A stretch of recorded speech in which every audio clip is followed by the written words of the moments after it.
Hi, my name is Ryan Langwish, and this is Ludo Lodge, a channel about sparking growth in your journey as a game designer. And today I'm going to be counting down my top 5 new to me games in 2022 that most inspired me as a designer. And these aren't necessarily my 5 favorite new to me games in 2022, but rather the games that just sparked the game design part of my mind or had me get excited about game design. Or just I'm very appreciative of things that the designers did in the game and kind of jumped out to me. A bit of an arbitrary list. It's sometimes hard to rank these things. But I got it down to 5, and I hope it can both be interesting and maybe also get you to think about what are games you've played recently that have inspired you as a game designer. You know, if you looked back at your 2022, I don't know if you log plays like I do, but look at your new to you games and determine what are the ones that kind of got me most excited about game design and why is that? And I think getting into that why question is just a good exercise as a game designer. But without further ado, let's jump in with number 5, which is Scout, which is a simple climbing card game designed by Kai Kajino. I apologize for the pronunciation. But it follows the pattern of a lot of climbing card games. These games where, you know, a player plays something and the next person needs to beat it, and that kind of goes around the table like this. But it puts an interesting twist on it where instead of it kind of escalating to the point where no player can beat the current set on the board, there's now this new mechanism of scouting a card from the winning set. So you're actually taking a card and adding it to your hand, which thereby weakens the set on the table, making it easier for the next player to beat it. And this is very interesting for a couple of reasons. One, it really changes the pacing of a climbing game, because instead of it escalating to someone winning the trick or the hand and leading again, there's now this ebb and flow that it never really completes. It just kind of is going to keep, you know, you'll see stronger sets and then they'll ebb back until somebody's able to get rid of all their cards. And I think that's very interesting and very fresh take on the climbing genre. Another thing that I think is really interesting is that, you know, that scouting decision makes a lot of sense when you can't beat the current set. In fact, it's the only thing that you can do if you don't have something that could beat the current set. However, you're not limited to only when you're unable to play. There's scenarios where I could beat the current set, but I decide to scout anyway because I think that getting a certain card is going to make my hand more likely to go out in the long run. And that's a very interesting decision. Is now the time for me to beat this? Or, you know, is that the card that's going to be the difference between me going out first and not? And I'm kind of intrigued by, you know, I wonder how this design kind of developed, what kind of the initial ideas were. Like, I wonder if the kind of scouting mechanism came first, and then this idea of, okay, if you're adding cards to your hand to try to make your hand better, what makes that more compelling? And, you know, I wonder if it was then that they added the decision that you cannot rearrange your hand and sets must be adjacent in your hand, because that restriction makes scouting much more powerful. Because now, not only are you getting a card that's maybe a card you want, but you get to place it exactly in your hand where it'll set up your hand to be able to go out more quickly. And in a game where, you know, you're trying to play either sets or runs, getting a specific card could be all the difference in the world. I could have, you know, a 4-6 in my hand, and if I could just get that 5, suddenly this is a really strong set instead of 2 singles. So I haven't played it a lot yet, but I think it's a really fresh and interesting take on the genre of climbing card games, which there are lots and lots of examples of. And for that reason, it makes it my list at number 5. At number 4, I have Stella Dixit Universe, which is designed, and I'm going to botch this. I'm going to read it off my screen over here. Gerald Cateau and Jean-Louis Ribera. I'm sorry. I want to recognize designer names, but I'm also terrible at pronouncing them. I'm doing my best. Stella Dixit Universe is a new entry in the Dixit line, which is, you know, still probably the most popular game that utilizes these large tarot cards with dreamlike artwork. And the core mechanisms of the game involve kind of creative clues and trying to guess which card was this person thinking about when they came up with this clue. And Dixit was kind of the pioneer in that genre, and there have been lots and lots of games that have come out since that have tried to kind of take those components or that idea and put a little tweak on it or a twist on it. And I've enjoyed, different ones that I've tried along the way. But Stella might be the first one that I really feel kind of brings something really new to the genre in a way that excited me as a designer. And I think it excited me because we're talking Dixit came out over a decade ago. And in that decade, people have been trying to innovate on this formula. And so it's exciting to see over a decade later a game come out that's like, whoa, they did find something new. There always is something new to be found, whether it's with a certain mechanism or certain components. And so what Stella does differently than Dixit is one really big change is players are no longer responsible with coming up with the clues. The clues are going to be coming from a deck of cards that you're going to draw a card that might say like freedom, and freedom is going to be the clue for that round. And this actually is a more impactful design decision than I maybe initially thought, because there are a lot of people that the barrier to them playing Dixit is they do not want to come up with their own clues. Like that's high pressure, or they just like don't feel like they have the creative brain for it, and therefore they don't like Dixit. Whereas a game like Stella, where that's removed, they might enjoy everything else about this type of game of trying to kind of identify and be on the same wavelength as other people if they just didn't have to come up with their own clues. So I think Stella is a great way to get a game like that to the table with players that maybe you couldn't otherwise. But the other thing that's interesting with Stella, there's a few things, and if you haven't played Stella, basically there's a grid of Dixit-like cards out on the table. I think it's 15 of them. And we're going to reveal a word like freedom, for example, and everybody on a little dry erase board that corresponds to the grid of cards is going to mark every card that they think they could connect to that word, that they think, I think this in some way conveys freedom. Or rather, I think someone else might also think that this is. Because that's what you're trying to do is kind of predict what other players might do. And everybody's going to put down as many as, they can make connections to. And in the following round, we're going to end up going through and reading off these one by one. And as long as one other person picked the same one as you, you're going to score for it. And everybody that picked it is going to score for it. But if you ever pick one, you say, I picked this card over here and nobody picked it, you are now out of the round and cannot score for anything, even if you have matches in the future. Which is, that in and of itself is very interesting because you're kind of thinking, what am I most confident with? Because I don't want to drop out of the round when I have more points potential left on the table. Which creates a lot of compelling moments where somebody does their most confident and nobody has it. And so you get these moments of, oh my gosh, how could you guys not put this one? Like the game is designed to create those moments because I'm always picking my most confident, and eventually, somebody's going to be picking their most confident and not have it actually make a match. I also love the design decision that if you match with one person, you get a super spark, which gives you an additional point. Which one is just a fun moment. Like almost every time it happens, we have two people high-fiving and like, yeah, super spark. But it also incentivizes you back when you're picking those things on your board, the different cards that you're making matches for. You're incentivized to pick kind of as many as possible. Because one, you only need one person to get it. And if it is only one, you're going to score even more points. Not to mention, your points are limited by, like your ceiling for scoring is limited by how many you put down. So you might be asking, well, why wouldn't you just put down as many as possible? And that's where I think the other really clever design decision comes in. That after we make our selections, everybody is going to say how many they selected. So 7, 6, 4, 9.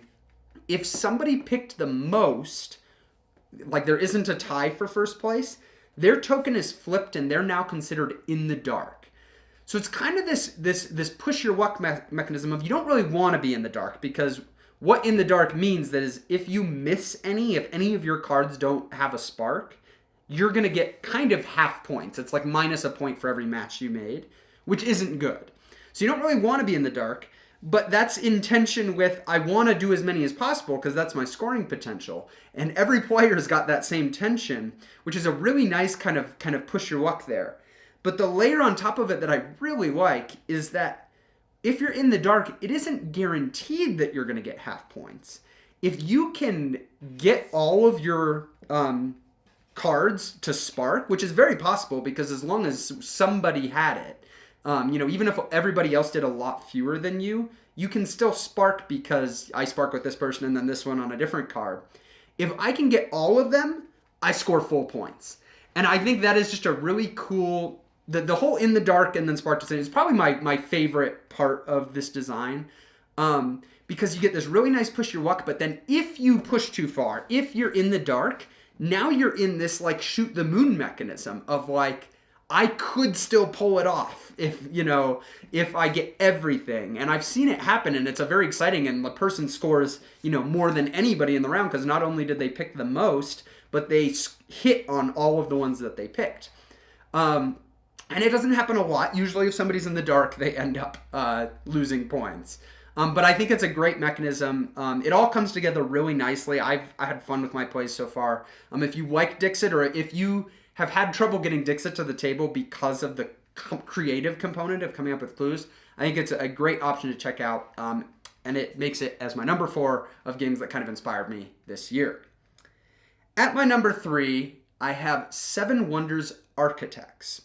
And this is by Antoine Bauza, who is also the designer of the original Seven Wonders. And it's, a lot of times Seven Wonders is cited as a game that's like, this is a really good introductory game, with non-gamers, or a good, it's often called a gateway game. And I think in some ways Seven Wonders is less of a good introductory game than I think us gamers tend to give it credit for, because as coming from a background in playing a lot of modern board games, it seems really simple, easy to learn, simultaneous play, it's really nice. But if you're coming from a perspective of not really playing games before, like Seven Wonders has a lot to kind of learn of the different card types, and the flow is very unconventional if you haven't been exposed to card drafting yet. Not to mention, everything is hidden, so you can't ask questions easily without revealing information about your hand. And so, you might wonder, what would Seven Wonders look like if it truly was designed to be this introductory game, like takes even a step further in that direction? And this past year or 2 years, whenever it came out, we got the answer to that question with Seven Wonders Architects, where they really revisited it and tried to make it as accessible as possible and welcoming to new players in the hobby. And I think they did a really good job at kind of figuring out how to distill it. If you've never played Seven Wonders Architects or aren't familiar with it, it's got a lot of commonalities with Seven Wonders as far as like different card types. But it's definitely simplified, and the big change is, instead of simultaneous card drafting where you have your own hand of cards, there's now a deck of cards, or kind of like a face-up discard pile between every player, as well as a face-down deck in the middle of the table. And on your turn, your option is always the same. It's either take the card that's to your left, take the card that's to the right, or draw blind off the top. Always the same. Then it's the next player's turn. So it isn't simultaneous play anymore, but because it's such a simple decision, the play moves very quickly. And I think this was a great way to kind of compromise card drafting into a more accessible formula. So one, it kind of keeps the heart of card drafting. If you really boil card drafting down to its core, you have a set of options and you need to pick one or pick more depending on the kind of variant of drafting. But it's like, here's a set of options, pick one. Okay, here's a new set of options, pick one. Which is a very satisfying kind of rhythm to a game of interesting decisions. This maintains that. Every turn you have 3 options that you can pick from. So in a way, it kind of is card drafting. But it's interesting because one of those options is blind, right? So, you have to kind of weigh the opportunity cost of what you could get off the deck. And I think that was a great decision. As you're trying to make a more accessible game, you also tend to want to introduce more luck into the game just because you want to balance the playing field. And I think that does a good job of doing it. The blind off the top is this, it's this luck factor, and somebody could get really lucky getting this stuff off the top. But that can help you play it with a wide range of skills and have it, feel competitive. But the other really nice thing about it, and I talked about this with Seven Wonders, your hand is hidden, so new players feel like it's hard to ask questions without revealing information that, they don't want to reveal, or that the game isn't designed for them to reveal. Now that everything is open information on the discard piles on the table, there's no hidden information in Seven Wonders Architects. And so as someone I'm almost always the person teaching the game and teaching new players, it's something I discovered as I was playing, and it was like, hey, I can always answer questions in this game. Or if I can tell that a player is struggling, I can explain to them exactly what their options are. Because I see exactly what their options are. And they don't have to compromise any hidden information to get that advice or clarification from me. So I think it's very clever. I think, the highest praise I can probably give to what they were trying to achieve with the design is it plays typically in less than a half hour and can go up to 7 players. I can play it with my 5-year-old nephew, but I, who gravitate to much heavier, more strategic games, I have a great time playing it. For a game that plays that quickly with that many players, it does have interesting decisions and a nice flow, and it's good fun. It's a lot of luck. You have to go into understanding this is a simplification of Seven Wonders. But if I'm comparing to other games that go up to 7 players, can play in less than a half hour, super easy to teach, but still have kind of a big game feel. They did a really good job with the production of it. I think it's a great option, and I think I found it inspiring from kind of that perspective of how to really distill games down to simpler, more accessible games. Let's go on to number 2, which is, I'm forgetting, Watergate. So Watergate is a very popular, newish, probably is probably almost 5 years. Anytime I say new, I usually am off by quite a bit. But it's a 2-player game that's kind of reenacting or role-playing the Watergate scandal. So you have a side that's going to be the Nixon administration, a side that's going to be kind of the newspaper editors trying to break this scandal. And usually, when you have these types of themes, there's a certain type of game you usually get with it, right?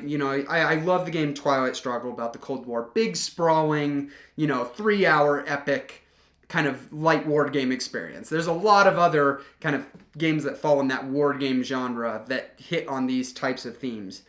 And typically, they tend to be longer games. They tend to approach closer to simulation or trying to simulate with some accuracy.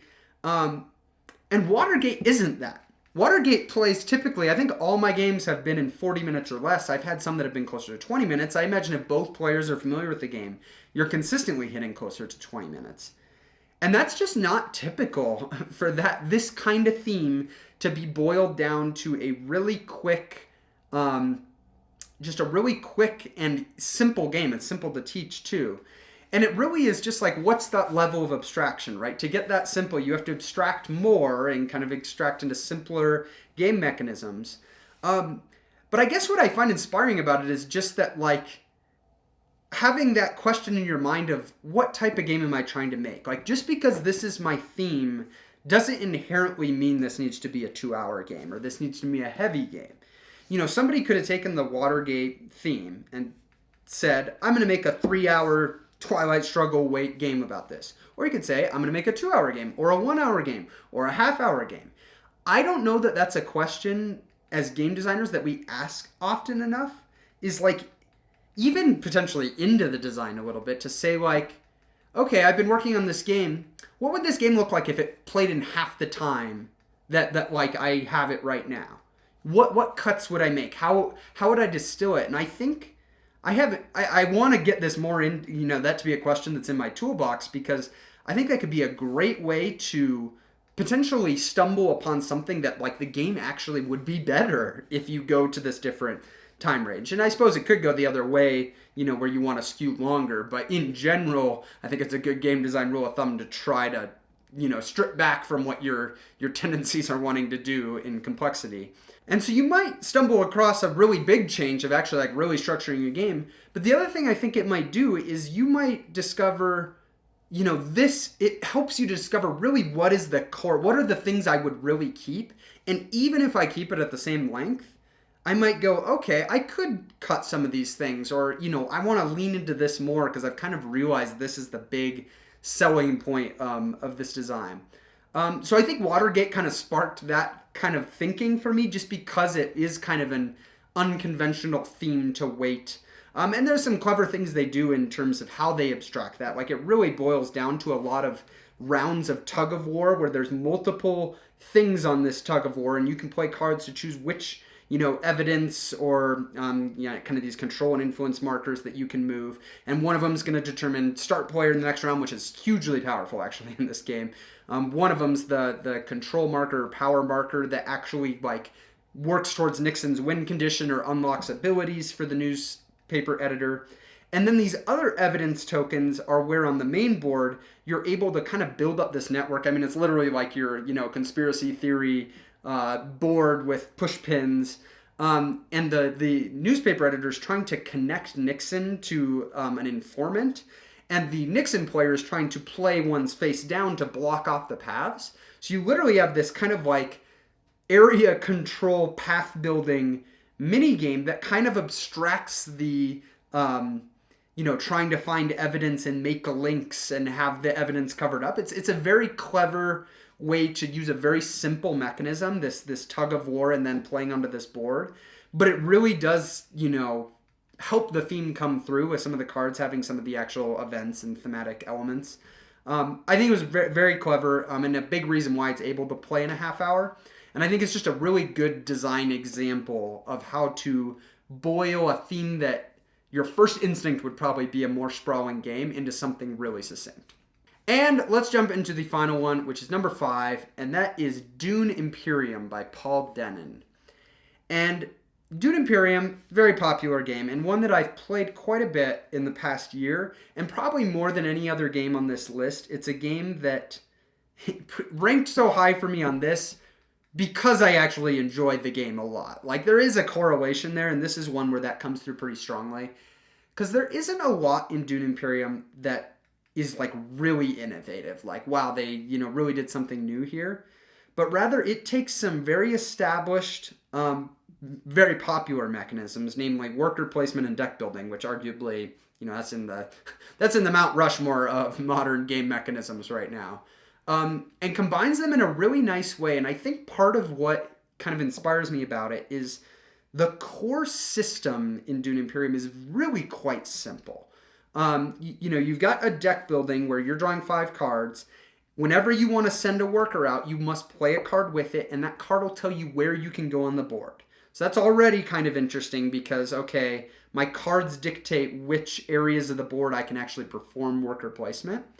Additionally, when you do the worker placement, each card has an ability that'll trigger when you do that. So it's like, ooh, this would be one I really want to use for a worker placement or an agent turn because I want to trigger this ability.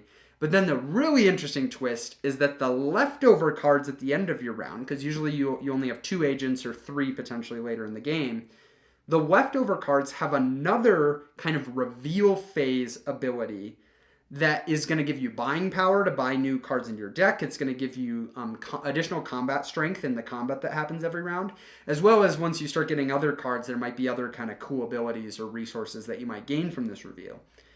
And that core system, which really has nothing to do inherently with Dune or the theme they were going for, it's very simple, but just tons of compelling decisions to come out of that, because it's this tension between what do I leave in my hand, what do I use for worker placement stops? Oh, I would really want to keep this in my hand, but this is the only one I have that lets me go to the green area of the board, and I really want to take this green action. It's just really, really nice, meaty decisions on top of a worker placement game. And I think then taking that simple, strong formula and seeing then how they expand it and bring in the Dune universe and say, okay, with this formula, what can we do? What do these action spaces actually accomplish? What kind of card abilities can we do? I can only imagine that was a very fun process to kind of, once they really nailed down that core system, to just see how much potential they gave them, because almost anything you put on a card for the combination of what spaces can you go to, what's the agent ability, what's the reveal ability, is going to have interesting decisions because you're always going to be given these trade-offs in your hand. So it's really nice. It's really clean. I've really enjoyed playing it. I also like the combat mechanism of every round there's a new combat, and everybody knows at the beginning of the round, this is what first place in the combat's going to give, this is what second place in the combat's going to give. And that's just this other piece of kind of, as I approach this round of worker placement and keeping cards, how much do I want to go into the combat? If I want to go into the combat, there's only certain spaces on the board that are going to allow me to do so. Do I have the right cards to go to these spaces? It's really nice, and it adds a lot of interaction into the game because, you can see as people add things to the combat, and it's never a sure thing because people could be holding intrigue cards that could adjust combat. It also really makes turn order interesting because if you're the last person in turn order, you have a huge advantage of getting the last, agent turn. You've seen all the actions everybody has taken to potentially decide, do I use my last action to go into the combat or not? So I think that's a really nice, both thematic and mechanically just solid addition to the game that really helps the game's pacing. And it all comes together really well. This was one that when I was trying to write down my notes of like, why does this inspire me as a game? It really is kind of more holistic. Like the game just really combines a lot of things and comes together really nicely. And it kind of feels like one of those like designs that makes you kind of aspire to like, I want to create, something like that. So, a system like that it ends up being so fun to expand. And so for me, Dune Imperium ended up topping my list at number 1. And that's it for me. I would love to hear in the comments top 5s or just top games from you of what are games you've played recently that you find inspire you as a designer, or is there a mechanism that just you're like, man, this was really clever. This gets me excited about game design. I hope this can be a video that does give you some of that energy of, I love talking about these things, and even just filming this video, right, gets me excited to like just think about game design. And that's a great thing, and that's what I hope some of the content on this channel can do. If you enjoyed the video, give it a like, consider subscribing to the channel for more content like this, and I will see you in the next video.